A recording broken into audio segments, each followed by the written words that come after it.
Hi mga ka-dirty! This is your lovable Vincent Vince Loves You at welcome sa aking YouTube channel! Ngayon, nandito kami sa bahay ng tita ng best friend ko. Ayusin namin yung bahay niya. Kami yung parang kinatasan dito para mag-ayos ng bahay. So, ayan. Maya-maya, ayusin namin yan. Tatlo lang kami. Hindi, ano to? Vlog. Vlog na ako lang din yung nanonood. Ayan. Pwede rin siyang bahay pokpokan. Dito natin dadalhin yung mga lalaki. Charot!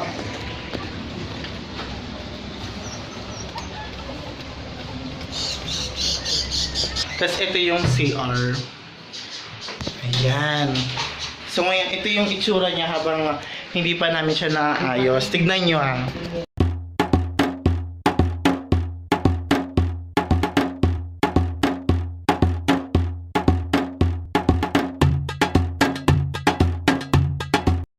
Dito kami madalas pumupunta dati nung ano kami, nagtatrabaho pa ako. Ito yung lugar. Ngayon may tindahan na sila. Dati walang tindahan yan. Para siyang bodega. Joke lang. Ito yung may-ari. Ito yung... Ayan. Hi, Ross! Hello. Ayan. Ayan, kain tayo mga ka-dirty. Ulam namin. Meron kaming munggo. Anong tawag dito, Chay? Bupis. Bupis. Tapos giniling. Kasama ko yung best friend ko, si Mika. Mas ka nandun sa tindahan niya yung isa lang kung... Yung may-ari ng bahay, si Ross. Kain!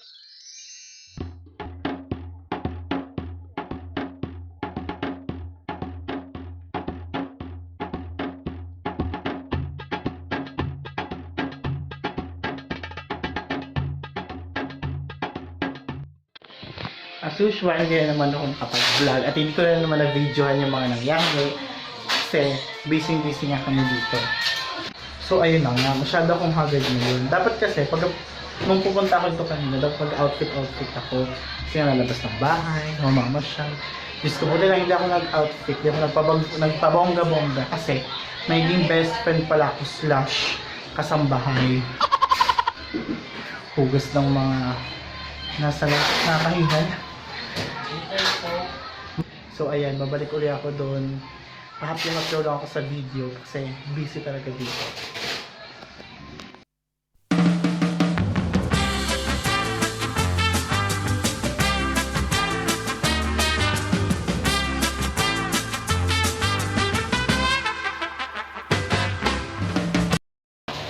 Sa totoo lang, hindi naman talaga ako gala. Nag-try na ako lumabas ngayon kasi nga 8 months na ako nakakulong sa bahay. Kaya sunod-sunod na yung mga sinasamahan kong mga kaibigan, pupunta dito, pupunta doon. At miss ko na rin talaga yung labas ng bahay namin. Miss ko na yung normal na buhay. Kaya yun, konting ingat pa rin siya. I mean, dobling ingat pa rin pag lumalabas ng bahay. Kasi bukod sa meron ng virus sa paligid, meron din yung mga lalaki na baka yayain ako.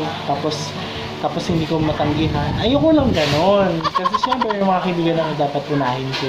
So ayun, nandito na ako sa bahay nila. Bahay ito ng tita ng kaibigan ko. Tapos nilinisan namin yung bahay niya. Actually, sa bahay, wala naman akong ginagawa. Nakahiga lang talaga ako hanggang maggabi. Parang wala nang nangyayari sa bahay kasi puro na akong set. Kaya naisipan ko na maglinis na lang dito sa bahay nila. So, okay naman kasi banding na rin namin magkakaibigan. Kahit medyo hindi na kami nag-uusap-usap kasi nga lahat kami busy. Bahit tatlo lang naman kami dito. So, sana nakatulong ako sa kaibigan ko ngayon, si Ross. Dahil siya lang dapat yung maglinis dito. Pero since wala naman kami ginagawa ni Mika, ng friend ko, tumulungan na rin namin siya. So, thank you so much for watching this vlog. It's your lovable Vincent. Vince loves you. Bye-bye. Salamat. Mwah.